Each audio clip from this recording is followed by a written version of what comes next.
सच्ची कहते हैं, कहीं सुख नहीं है।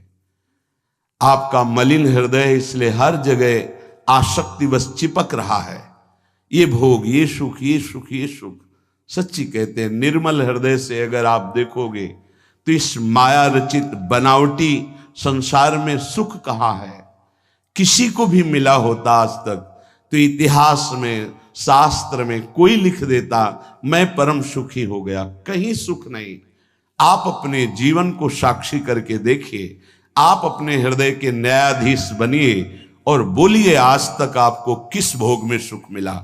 तत्कालिक आपकी तन्मयता के कारण आपको लगता है कि मैं भोग रहा हूं अमुक पदार्थ, अमुक भोग, उसमें सुख है, लेकिन थोड़ी ही देर बाद फिर आप निर्णय कीजिए जो आपने भोगा वो क्या था, फिर और थोड़ी देर बाद तो आप देखेंगे नवीन तृष्णा पैदा हो गई पुनः भोगने की, कि अभी तो अनुभव नहीं हुआ, एक बार फिर देखता हूं।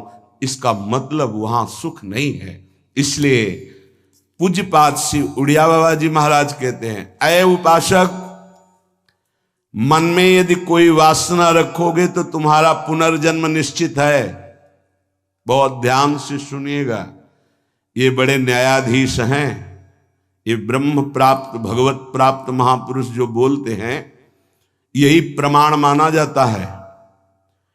अगर आप महान पाप किए हैं और कोई महात्मा कह दे जाओ कुछ नहीं, सब ठीक है, एक भी पाप का दंड आपको नहीं मिलेगा। सच्ची माना ना, ये न्यायाधीश हैं, ये बड़े बड़े महापुरुष, इसीलिए इनसे जो लाभ मिलता है वो भगवान से भी बढ़कर लाभ कहा जाता है। क्योंकि भगवान में तो जब पूर्ण शरणागति होती तब हम तो हम सर्व पापेभ्यो मोक्षयिष्यामि मा शुचा, और पूर्ण शरणागति यही महापुरुष जन कराते हैं।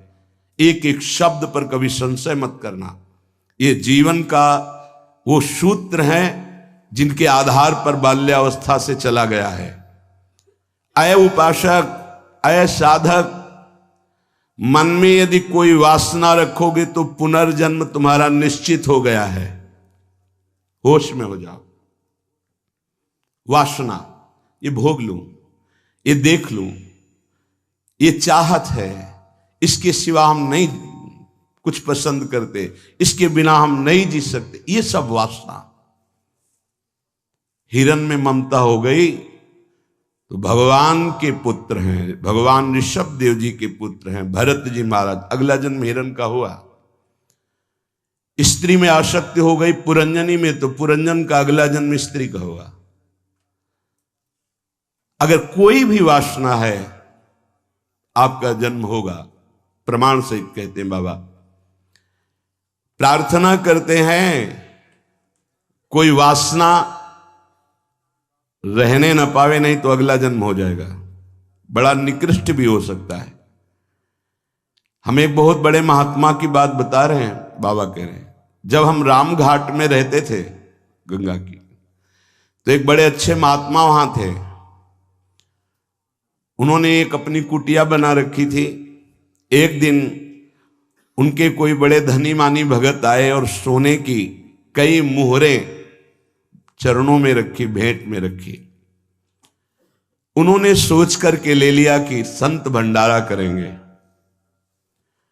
और गीता जी के एक बस्ते में बांध कर रख दिया। वस्त्र को आवेष्टित करके ग्रंथ को जब रखा जाता है तो उसे बस्ता कहते हैं। एक रस्सी होती और उसको जब ऐसे करके कई बार लपेटा, उसी में वो स्वर्ण की मुद्राएं रख दी, मोहरें। सोचा कि कभी समय आएगा तो हम भंडारा कर देंगे। कुछ संतों ने उनसे कहा चलो तीर्थ यात्रा करने बद्री नारायण चलते हैं। चिंतन में आया कि वो मोहरे रखी, भंडारा करना था, पर संतों से कह नहीं पाए और चले तो बद्री नारायण नहीं पहुंच पाए, रास्ते में ही प्राण निकल गए। प्राणों का क्या भरोसा, कौन सा कदम आखिरी होगा किसको पता, कौन सी श्वास आखिरी होगी किसको पता। इसलिए बहुत चतुर सुजान वो हैं कि कोई संकल्प नहीं रहने देते, नहीं रखना चाहिए। चतुर सुजान साधक कल हम ये करेंगे, नहीं नहीं, अगर श्री जी ने चाहा तो कल ऐसा हो जाएगा। शब्दों में बंधना शब्दों में ही मुक्त होना, संकल्प में ही बंधना और संकल्प से ही मुक्त हो जाना, दोनों बातें हैं।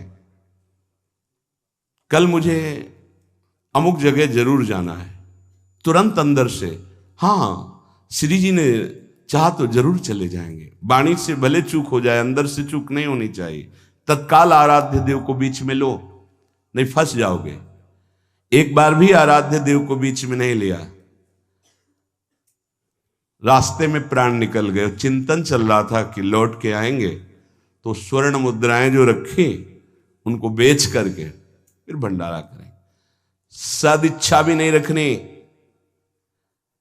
ये बहुत सूक्ष्म विषय है। अब उनका शरीर छूट गया। शरीर जब छूट गया तो शरीर की अंतिम क्रियाएं हुई जो संत की होती। 16 दिन बाद कुछ संतों को प्रसाद पवाया गया। महीना व्यतीत हुआ महाराज की कुटिया की जो सेवा सफाई में, तो बस्ता एक ऊंचे पे दिखाई दिया। देखा कि गुरु जी की गीता रखी हुई है। कोई बात नहीं है, कभी समय आएगा तो पढ़ेंगे, गुरु जी की गीता है। रात्रि में स्वप्न हुआ उनके शिष्य को कि बेटा मैं पतित हो गया, चूक हो गई। अंतिम समय स्वर्ण मुद्रा का ध्यान होने के कारण मैं सांप बनकर उसी बस्ता में बंधा हुआ हूं। जब तक स्वर्ण मुद्राएं बेचकर संत सेवा नहीं करोगे, मुझे सांप की योनि मिली है। पूज्य पादुड़िया बाबा भी वहीं रामघाट में थे। उन्होंने स्वप्न सुनाया कि ऐसा ऐसा गुरुजी का स्वप्न देखा। तो सब संत एकत्रित हुए, सबके सामने जे ही बस्ता खोला गया, सोई नवीन अवस्था का सर्प फड़ काट के खड़ा हो गया। स्वप्न सच्चा निकला, क्योंकि वो आदेश हुआ था गुरु जी का। वो एक स्वप्न नहीं था, वो एक आदेश था। इसलिए सब संतों को एकत्रित किया था कि ऐसा कुंडली मारे फन काढ़े उन्हीं स्वर्ण मुद्रा के ऊपर। वही महात्मा जी चूंकि स्वप्न में बता चुके थे।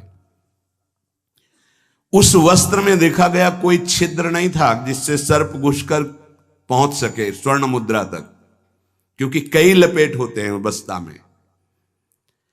ये देखकर सब महात्मा आश्चर्यचकित हो गए कि भाई थोड़ी सी असावधानी हुई कि स्वर्ण मुद्रा का चिंतन बना तो सर्प होकर के गुरु जी को बैठना पड़ा। उस सर्प को बड़े सम्मान, किसी को कुछ नहीं काटा, कुछ नहीं छेड़ा, उसको बहुत सम्मान से आदर पूर्वक जंगल में जाके दुखी होकर शिष्यों ने छोड़ा और उन मोहरों को बेचा गया। संत भंडारा हुआ, उनकी जो ही वासना की पूर्ति हुई, ये वासना बन गई थी, तो ही शरीर छूटा उनका और अपनी गति को प्राप्त हुए। इसलिए उपासक, ये सद्वासना थी। सद्वासना जब बंधन को प्राप्त करा सकती है तो असद्वासना कौन कौन सी दुर्गति देगी, ये बहुत सूक्ष्म विषय है। एक महात्मा पधार रहे थे तो वृक्ष के नीचे लेटे थे, ऊपर आम का फल था। पके हुए आम के फल में दृष्टि चली गई। अंतिम समय तो उसी में कीड़ा बनकर आम के पेड़ में आए। शिष्य समर्थ थे, उनको ध्यान के द्वारा जब पता चला तो उन्होंने फिर भजन बल से अपने गुरु जी का उद्धार किया। कई बार ऐसा देखा गया है कि शिष्य के द्वारा गुरु को भगवत साक्षात्कार होता है। सुतीक्ष्ण जी को पहले से ठाकुर जी का साक्षात्कार हुआ, साथ लेकर फिर अपने गुरु जी के पास साक्षात्कार करवाने प्रभु को गए। बड़ी महिमा है भजन की। गुरु प्रदत्त भजन से बड़ी सामर्थ्य शिष्यों में जागृत हो जाती है। विश्वास करो, विश्वास करो, बाबा 2 बार कह रहे हैं। जो कह रहे हैं उस पर विश्वास करो। कोई वासना मत रहने दो, ढूंढ ढूंढ करके वासना को नष्ट कर दो। तुमसे ना नष्ट होती हो तो गुरुजनों के सामने रख दो, प्रभु के सामने रख दो। प्रभु इस वासना को नष्ट कर दो। देख लो, भंडारे की वासना ने सांप बना दिया, मृग की वासना ने मृग बना दिया, हिरण बना दिया। हमारी इतनी वासनाएं, हमारा क्या होगा? कभी विचार किया है अंदर बैठ के? कितनी बाजार लगी वासना की। ये सब वासनाएं कट जाएंगी यदि एक सूत्र रख लो, श्री जी की इच्छा। ऐसा करेंगे, हाँ, श्री जी की इच्छा से, अंदर से ऐसा, हाँ, प्रियाजू की जैसी इच्छा, वो तुम्हें बांध ही नहीं पाएगी कोई वासना, क्योंकि प्रियाजू प्रधान हो गई है। उपासक प्रभु को भूल जाता है।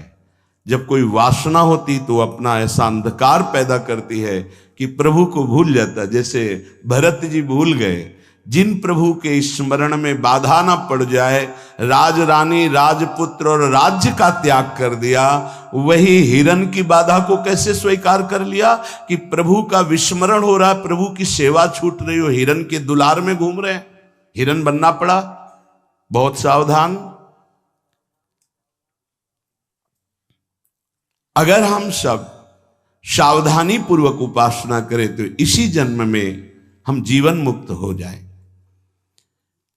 गुरुदेव, इष्ट, इष्ट का मंत्र और माला, ये साधना की 4 विशिष्ट पद हैं। गुरुदेव, इष्टदेव, इष्ट मंत्र और जिससे माला, जिससे मंत्र जपते हैं, इनमें एक भी नहीं बदलना चाहिए, बहुत जल्दी सिद्ध हो जाएगा। माला ऐसे नहीं कि गंदी हो गई फेंक दी, दूसरी नई माला ले ली, टूट गई मुंह से, या माला की थैली, दोनों। एक उपासक के पास फटी हुई बहुत मलिन थैली थी, हमने कहा बदल दो ना। नहीं, गुरु प्रदत्त है, ये आजीवन चलेगी। ऐसे बहुत जल से धो देंगे, यमुना जी में धो देंगे, बदल तो नहीं सकते, आजीवन के लिए है। अच्छा लगा, ठीक है, गुरु प्रदत्त है, इसे बदल नहीं सकते। माला झोली, यहां रोज नई चमकती हुई, देखो ध्यान दीजिए, गुरु, इष्ट, इष्ट मंत्र और माला, ये चारों बहुत जल्दी परिपक्व अवस्था प्रदान करती है। इनमें से एक भी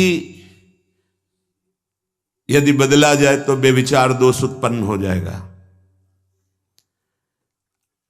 गुरु, इष्टदेव, इष्ट मंत्र, मंत्र जपने की माला और माला झोली सहित, इसे खिलवाड़ ना समझे।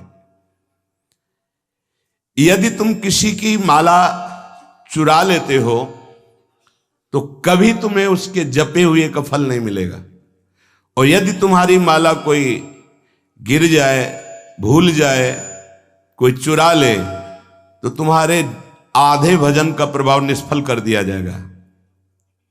ये न्यायाधीश बोल रहे हैं।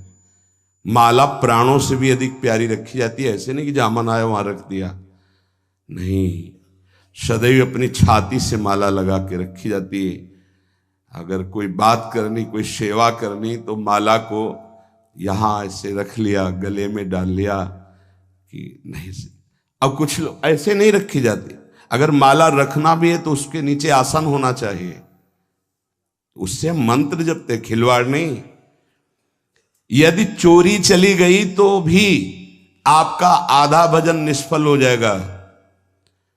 और चुराने वाले को कभी भी जितना जप करेगा उसका फल नहीं मिलेगा। किसी की माला से जप नहीं करना चाहिए। मिली हुई माला को जहां मिले वहां सम्मान से टांग दो, कभी लौटेगा वो तो ले लेगा।